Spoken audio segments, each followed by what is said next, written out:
Ever since I find out that my CEO husband, Rowan Goodwin, is incapable of letting his first love, Megan Dalton, who's divorced and has a child of her own, go, I begin teaching our son, Ryan Goodwin, to address Rowan as Mr. Goodwin all the time. When Ryan is burning up with a fever, Megan chooses to summon Rowan away from us in the middle of the night. As I caress Ryan's scalding forehead, I instruct him to tell Rowan, goodbye, Mr. Goodwin. When Rowan has agreed to attend the teacher-parent conference with Ryan, Megan calls him with tears streaking down her cheeks, claiming that her own son, Nelson Herrera, doesn't have a father to accompany him. So Rowan doesn't hesitate to ditch us once again. Without bothering to raise my head, I pass my phone to Ryan so that he can take leave for Mr. Goodwin in the parents' group chat. Every time, Ryan always hesitates for a long time before carrying out my orders. Later on, Rowan finally realizes that he has owed us far too much. So he takes the initiative to suggest that we take a family portrait together. When we reach the photography studio, Megan calls Rowan once again. Her sobs can be heard drifting from the loudspeaker. Rowan, can you please come over and pick Nelson up from school? The children at the kindergarten keep making fun of him for not having a father. Pity crosses Rowan's expression immediately. He's about to crouch down and explain to Ryan when the latter just waves airily at him without me having to nudge him. It's fine, Mr. Goodwin.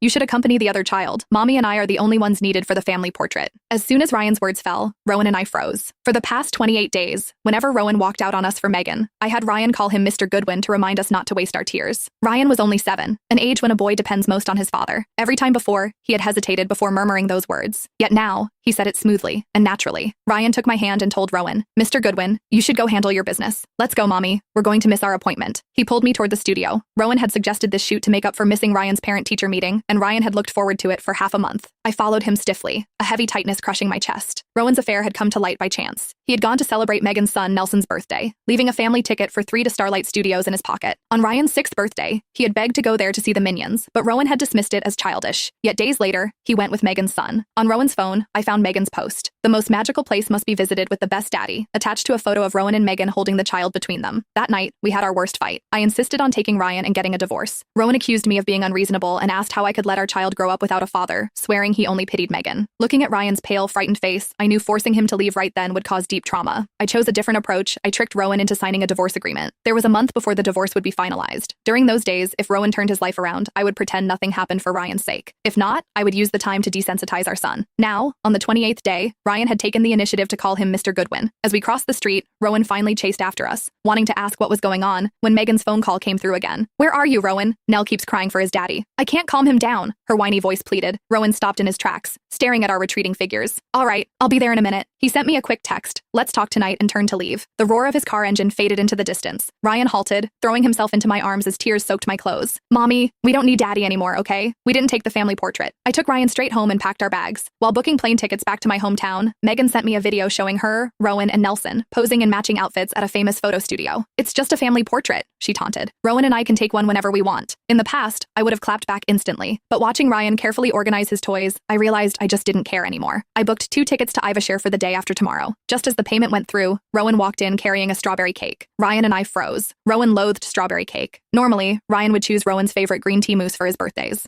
Rowan glanced at the open suitcases, his expression shifting slightly. Nell wouldn't stop crying, so I stayed a bit longer. On the way back, I remembered you both love strawberry cake, so I bought one. Why are you packing? Are you going on a trip? I shook my head before nodding. Something like that. There were only 2 days left before the divorce was finalized, and I didn't want anything to go wrong. Rowan breathed a quiet sigh of relief. The photo studio called saying you missed the shoot, he said, crouching in front of Ryan. I rescheduled it for tomorrow. This time, I absolutely won't break my promise. Ryan looked torn, wanting to believe his father but afraid to do so again. My heart softened. All right, this would be the last time after all. Ryan's eyes lit up and he ran into his room. As I went back to packing, Rowan hesitated beside me. About Rye calling me Mr. Goodwin today, I know what's going on in your head, Gigi. You think I'm treating Meg too well, but I swear, I only pity Meg because she's a single mom. Rowan took my hand, placing it over his heart. Just give me a little more time. I promise I'll sort things out with Meg and her son. I won't let you or Rye feel neglected ever again. I stared at him blankly, remembering his earnest look from our wedding ceremony and the day Ryan was born. I decided to tell him the truth. Rowan, to be honest. By the way, he interrupted, rushing toward the study. Where's that limited edition Lego set you bought for Rye last time? Meg said Nell has been into Lego lately, so I'm going to let him play with it for a few days. He dug out the box of Lego, grabbed his car keys, and rushed out the door. With a loud thud, the front door slammed shut. I stared at the empty space, whispering the words I hadn't finished. To be honest, Ryan, I don't want you anymore. At midnight, my phone lit up with a message from him. Nell loves the Lego. I spent the whole night building it with him. Meg specifically asked me to thank you. My husband was thanking me on behalf of another woman at midnight. I replied, valuation free. Don't mention it. I wasn't the one who gave it to her. By the way, that Lego set was Ryan's absolute favorite birthday gift. He's been waiting all this time for you to find the time to build it with him. Then, I powered off my phone and went went to sleep. At 8 a.m. the next day, Rowan came home unusually early, freezing at the sight of several suitcases arranged neatly in the living room. He walked into the bedroom, looking panicked. "Do you really need to pack this much luggage for a trip?" "The place we're going to is far away," I responded without looking up. Rowan relaxed slightly after Ryan nodded, then pulled out 3 tickets to Starlight Studios. "Weren't you always mad at me for not taking Rye to Starlight Studios? I bought tickets for today. The 3 of us can go together as a family." I kept helping Ryan get dressed in silence, but Ryan's eyes widened. "Mommy, I want to go." Before I could answer, Rowan began to hem and haw. "There is just one catch. Though Meg knows we're going to take a family portrait today, and she's worried that if Nell hears about it, he'll be upset. So maybe we can put off the family portrait until next time?" Ryan froze, the light in his eyes instantly dimming as tears pooled. Oblivious, Rowan continued. "Meg only asked for this one little favor, and honestly, I didn't think it was a big deal. We can always take the family portrait some other time. Right, Rye?" He had no idea that Ryan and I were leaving tomorrow. This was his very last chance. Neither Ryan nor I argued. We merely nodded wordlessly. "All right, okay." Rowan breathed a sigh of relief, a smile spreading across his face. "In that case, I'll tell Meg right now. See you at Starlight Studios at 3 p.m. When he reached the door, he turned back around. "Honey, Rye, you two are the best." The moment the door closed, Ryan jumped off the bed and grabbed his prepared backpack from the closet. "I don't ever want to see Mr. Goodwin again, Mommy. Can we leave early?" I changed our flight tickets to 3 p.m. that day. At 9 a.m., Ryan took the strawberry cake Rowan had bought from the fridge and threw it straight into the trash. At 10 a.m., I retrieved the finalized divorce agreement from my lawyer, granting me full custody of Ryan. While we waited, I came across Megan's new post. "Our family portrait is finally in our hands. My boy and his daddy love it so much." Ryan was beside me folding paper airplanes. Seeing the post, he merely urged me, "Hurry up and sign it, Mommy." By 1 p.m., we gathered our bags and took a cab to the airport. In the back seat, Ryan quietly looked through old photos on his iPad, Rowan holding him as a baby, watching movies together, and teaching him how to ride a bicycle.